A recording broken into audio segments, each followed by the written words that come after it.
Derrida, por ejemplo, de que nosotros solamente vemos el mundo de la escuela desde una visión, los estudiantes tienen un sentido de esa escuela, pero eso se articula en un conocimiento. Y entonces eso es lo que nosotros tratamos como de ir cambiando para que nos transformemos. Es decir, el sentido es que el orientador se reempodere, porque investigación hace, sino que tome en cuenta todo ese tipo de herramientas y le demos un resignificado, resignifiquemos el rol del orientador más allá de lo, digamos, como lo operativo, lo instrumentalizados que estamos, sino que realmente sea una posición como más transpersonal, como más humana, obviamente sin desconocer todo el tema legal, pero podemos hacerlo. O sea, y entre otras cosas. Es decir, esta es una discusión, es una conversación que gira ante todo sobre el sí mismo del orientador, ¿cierto? Es decir, cuando esto se transforme, cuando el orientador se asuma un rol diferente al que se le ha asignado tradicionalmente en la escuela, porque yo no digo, ustedes hablan como que se desdibujó. Yo creo que más que se desdibujó, ustedes lo están volviendo a dibujar de acuerdo a una perspectiva epistémica, y eso me parece muy interesante, ¿sí? O sea, no es que nosotros fuimos una cosa buena, nos desdibujaron y ahora no, es todo lo contrario, estamos en ese proceso de construcción y creo que me da un pesar que todas esas sillas no estén llenas de orientadores aquí, porque creo que el mensaje es absolutamente maravilloso, o sea, cuestiónese usted lo que hace, lo que piensa, cómo lo hace, ¿cierto? O sea, cuál es el rol, si el rol se lo está asignando el directivo docente, si el rol es solamente, perdóname, pero es que a veces las orientaciones son el departamento que los estudiantes utilizan para evadir clase, no, nos vamos para la orientación, es decir, y no pasa nunca nada, ¿cierto? Entonces, por eso creo que la propuesta de ustedes es muy importante para los orientadores y pues para cualquier profesional, es decir, cada uno de nosotros, maestro, lo que sea, tiene que replantearse cuál es su rol.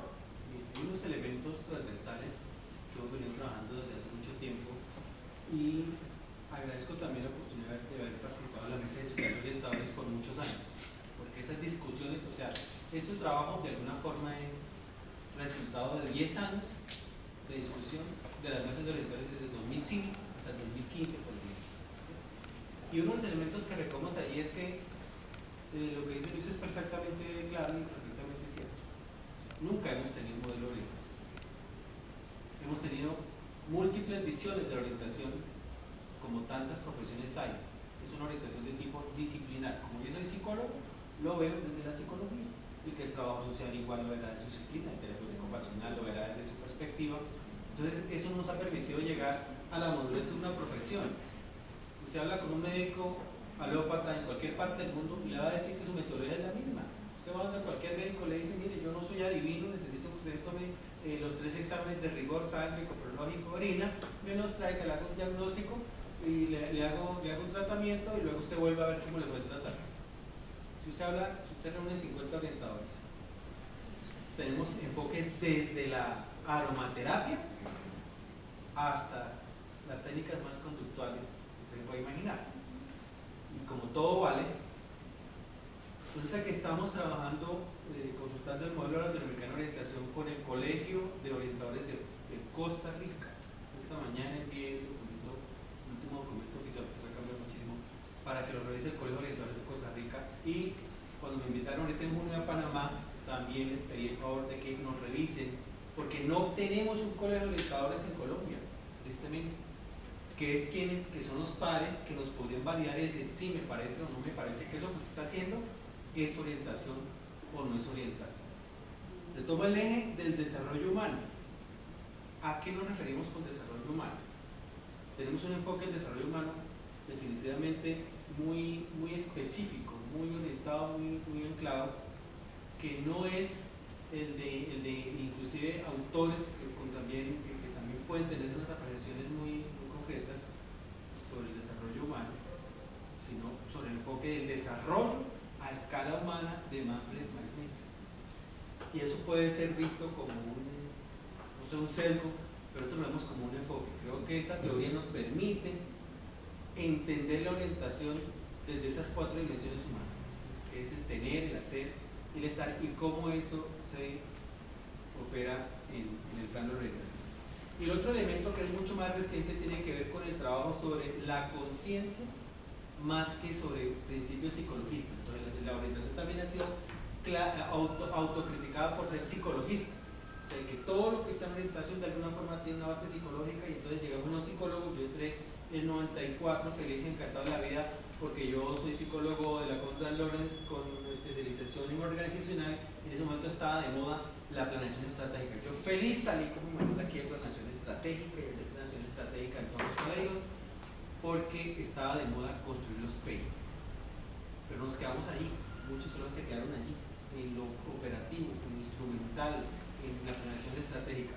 Ahora estamos hablando de un nuevo enfoque de la orientación, que es la orientación filosófica.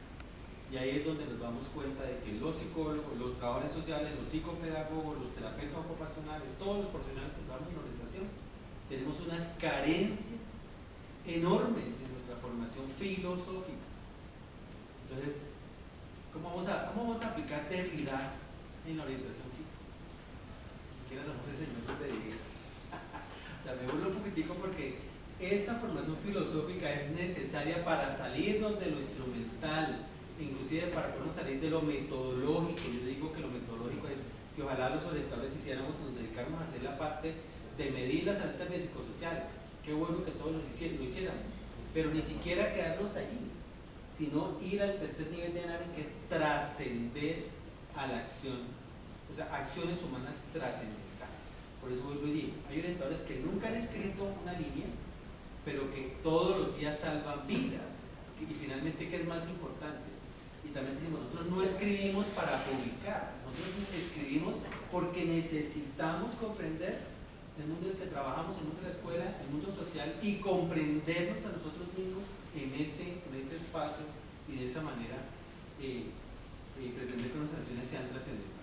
Entonces, ese ejercicio hacia la trascendencia tiene que ver con mucha reflexión, tiene que ver con mucha discusión con el otro, mucho trabajo en equipo, mucho escribir, mucho reescribir, mucho equivocarse, mucho volver a replantear cosas, pero que sin el otro no tendría sentido.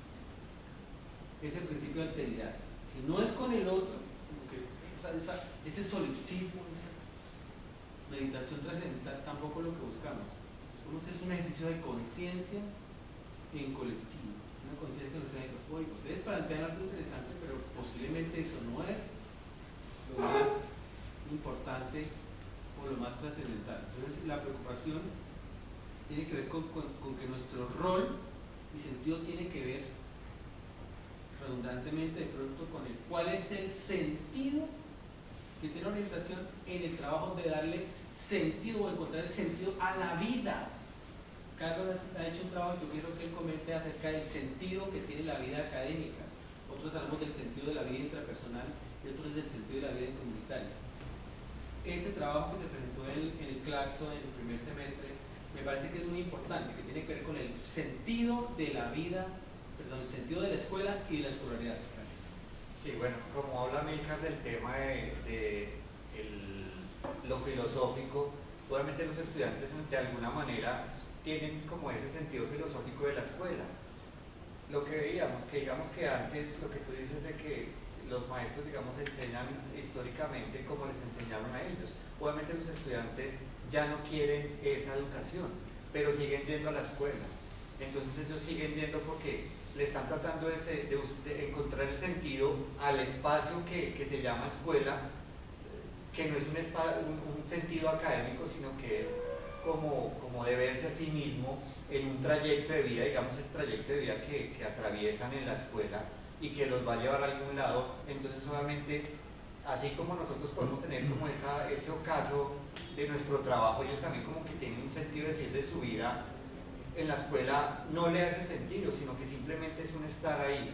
Entonces siempre ha sido interesante porque tiene que ver con el pensamiento crítico del que ellos tienen, porque ellos obviamente no lo entienden tanto como un pensamiento crítico, pero ellos hacen mucha resistencia y mucha como ruptura con la escuela actual. Ellos obviamente también quisieran cambiar, transformar esa escuela y hacer otra escuela diferente y que les enseñaran otras cosas, otras metodologías que en algunos casos hay trabajos muy interesantes de docentes de aula que han hecho investigaciones y han cambiado las metodologías y han logrado reenamorar a los estudiantes del conocimiento y obviamente de sus propias vidas. Entonces ha sido interesante porque es un tema que no solamente ocurre acá, sino en muchas partes del mundo también los estudiantes sienten como esa desmotivación y esa apatía con la escuela, pero tratan como de mirar cómo medianamente transitan en la escuela y dan sus posturas ante eso. Obviamente el estudio tiene que ver con que ellos digan cómo se imaginan la escuela y cómo quieren. Obviamente ellos hacen esa crítica, reflexionan, pero eso que genere transformación, porque obviamente el poder, que es un tema que ocurre en la escuela, el convivencial también, los afecta. Entonces en últimas ellos como que se resignan a hacer su resistencia como pasiva, porque saben que las cosas muy difícilmente cambian. Pero eso como que se genera una bola de nieve que crece y crece, y es algo que sí debemos trabajar mucho en eso, en pensarnos cosas muy nuevas, cambiar totalmente la escuela a como nosotros la hemos conocido. Mire, hay unos aspectos allí, César, para ir precisando.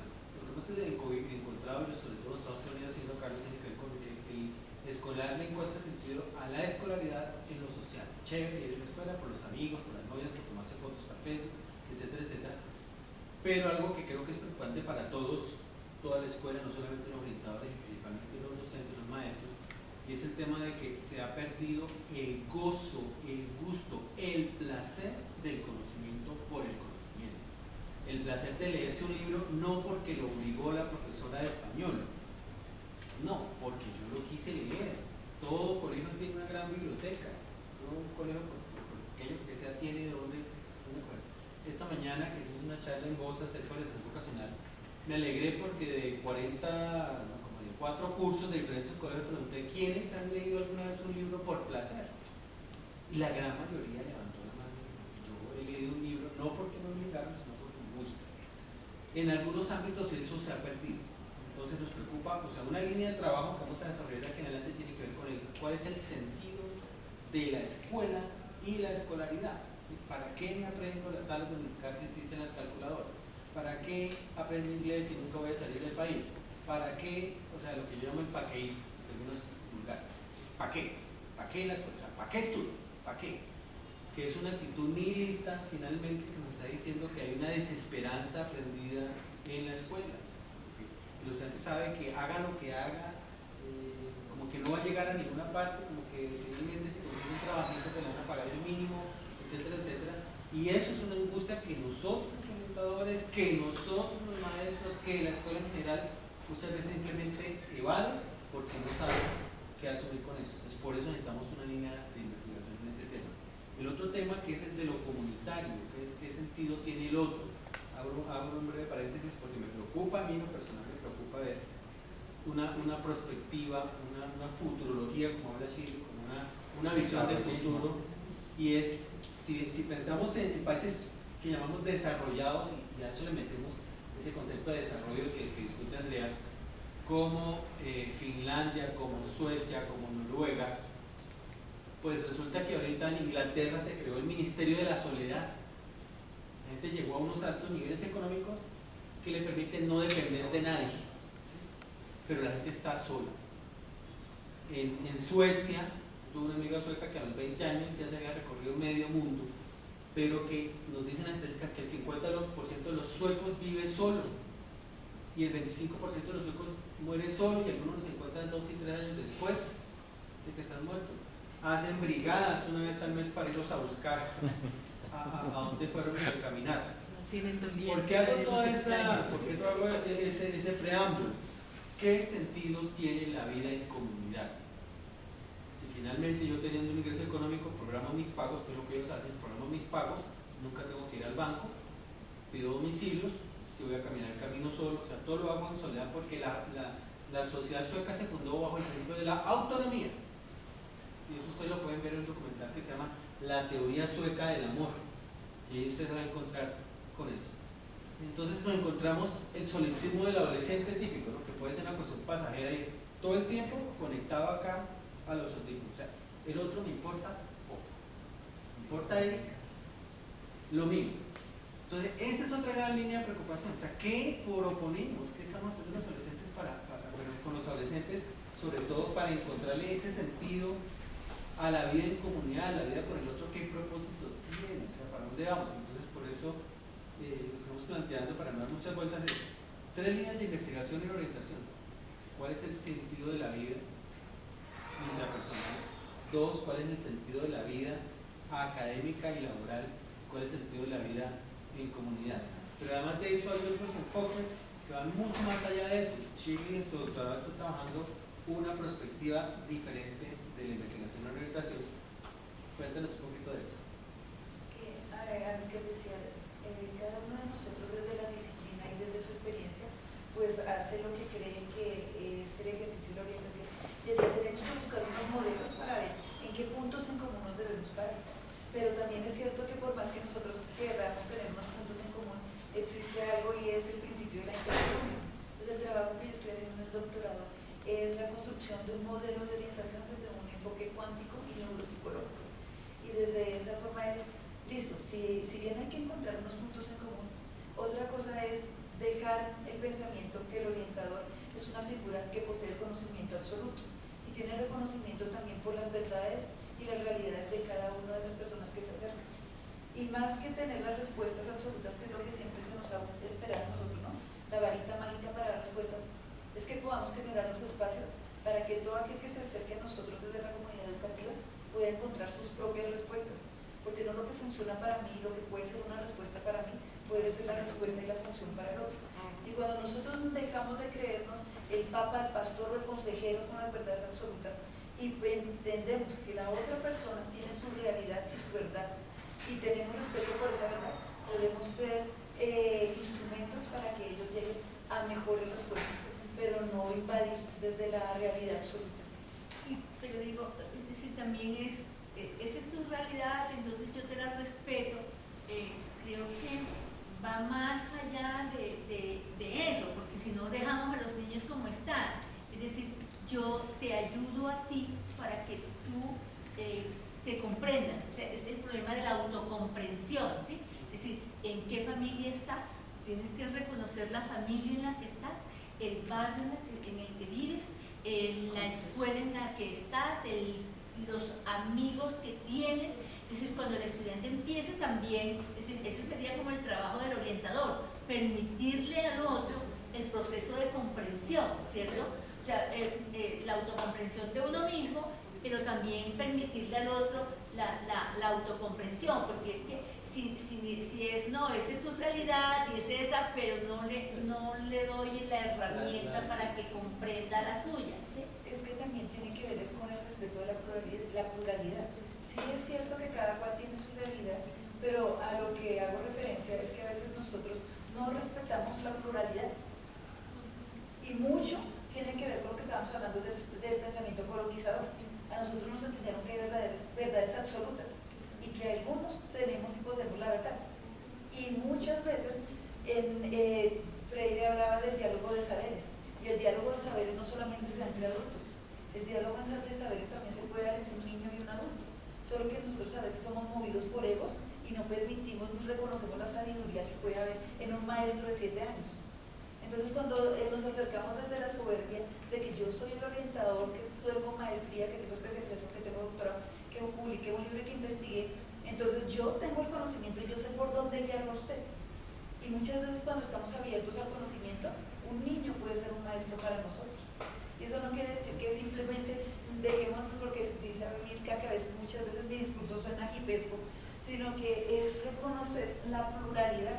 Y la pluralidad es poder decir, tú tienes un conocimiento y ninguno es inválido, sino cómo nos acercamos para construir nuevo conocimiento. Bien, hay un elemento allí que me parece el concepto de la conciencia moral, ¿sí? Mientras vivamos en comunidad, yo digo que vivir en comunidad, por eso colocar el ejemplo de los otros. Si yo no quiero que se metan en mi vida, en las cosas que yo hago y cómo las hago, pues no me tengo que ir del país, no me tengo que ir del barrio, no, simplemente me aíslo, automatizo mis pagos, automatizo mis cuentas, todo lo que vemos, y no tengo que salir ni siquiera del barrio para ignorar, desconocer al otro. Pero mientras yo decida vivir en comunidad, básicamente le estoy dando butaca a todo el mundo para que opine acerca de mi vida, moralmente. Si yo decidiera venirme a esta charla en pijama, algunos irían a decir, uy, qué grosería, otros van a decir, no, eso no tiene nada de raro, y la mayoría va a querer, ¿y este tipo qué? ¿Y este tipo qué? Y eso se aplica a cualquier decisión trascendental de la vida, y con eso podemos hacer una lista enorme de cosas que suceden en la escuela, adolescentes que deciden abortar, o que ni siquiera deciden, simplemente deciden por ellos, los padres deciden por ellos, dicen, no, hijito, usted a los 16 años, 15 o 14, usted no puede ser bebé, simplemente el Estado dice por eso y le coloca los medios y simplemente es una ficha, pues eso ahí. Lo que discutimos mucho con Chile sobre el tema es, ¿cuál es el papel del orientador en una situación de esas? Obviamente no es el papel de decirle al otro qué tiene que hacer, ni cuándo lo tiene que hacer, ni cómo lo tiene que hacer, pero tampoco es el papel de decirle simplemente vaya, oriéntame y yo me zafo de la discusión. Entonces, la salida un poco aquí académica tiene que ver con el cuento de qué es la orientación filosófica y en qué se diferencia la orientación psicológica o orientación pedagógica. Orientación filosófica, los nuevos autores que están trabajando en esto, en Dinamarca, que hemos que citar, pues lastimosamente no hay muchos autores latinos en esto, dicen lo siguiente: la orientación filosófica no se trata de ayudarle a resolver un problema al otro, se trata de que el otro pueda comprender cuál es el sentido que tiene eso en su vida. Víctor Frank, ¿cuál es el sentido que tiene el sufrimiento en la vida humana? ¿Cómo darle sentido a algo que para todo el mundo, para la mayoría de la gente, no tiene sentido? Y nosotros los orientadores, desde ningún pregrado tenemos formación para eso. Entonces, eso es lo que buscamos. Entonces, si es buscar una posición diferente, lo que creo entenderle a Luis es, no simplemente es, ajá, sí, ajá, sí, claro, usted tiene toda la razón, usted es adolescente, No, resulta que es que si usted vive en sociedad, usted tiene que aguantarse, y digo entre comillas esto, tiene que mamarse el discurso del otro. Usted tiene que aguantarse el comentario del otro. A ver, esto es lo que iba a hacer. Sí, es que yo veo una cosa. Bueno, buenas tardes. Resulta que en estos años que he estado haciendo cartas institucionales con algunos colegios, y aparte de los manuales, me he encontrado con que está bien los discursos frente a las posturas filosóficas y las posturas epistemológicas. Lo que no veo dentro de las cartas institucionales o dentro de los manuales es cuál es la postura de la orientación allí. Entonces, ¿qué es lo que sucede? Cuando van a hacer la carta, van a hacer el manual, partimos del currículo, partimos de las competencias, partimos de los desempeños, y cuando la carta termina, esta es la carta, un documento escrito sobre qué cognitivamente se va a aprender y cuál es el desarrollo. Pero yo no me he dado cuenta cómo desde la orientación dice, no, momentico, el sentido de lo humano aquí donde está puesto. Yo sugiero, en esos términos, que la línea de investigación que ustedes están proponiendo tenga ese sentido, pero que además tenga un aterrizaje y tenga una participación en el currículo, tenga una participación escrita en los documentos institucionales, porque los documentos institucionales sí no se ve ese tema. Por ningún lado. Entonces, podemos hablar de esos temas y podemos hacer todas las reflexiones, pero lo que va a pasar como pasa en todas las áreas. Todos hablamos y cuando vamos a concretar, no hay nada. Entonces, amiga, todo esto existe, todas esas reflexiones están.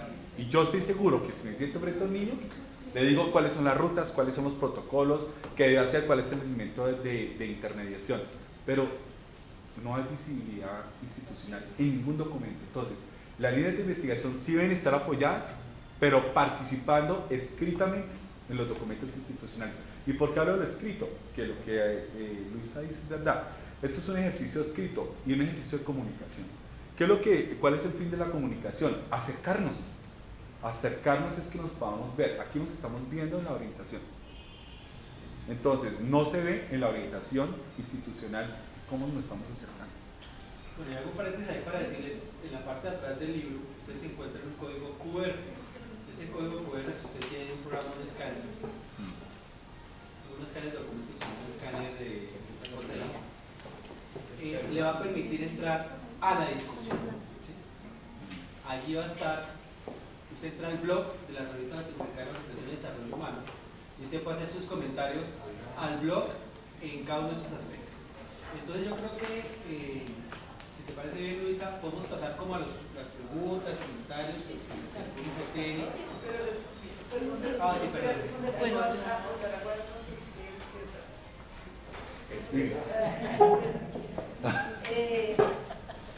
Yo creo que este trabajo, lo que lleva, decimos como un abrebocas, porque realmente nosotros tenemos un gran respeto y valoración por el trabajo que va más allá del currículo y que han hecho los orientadores.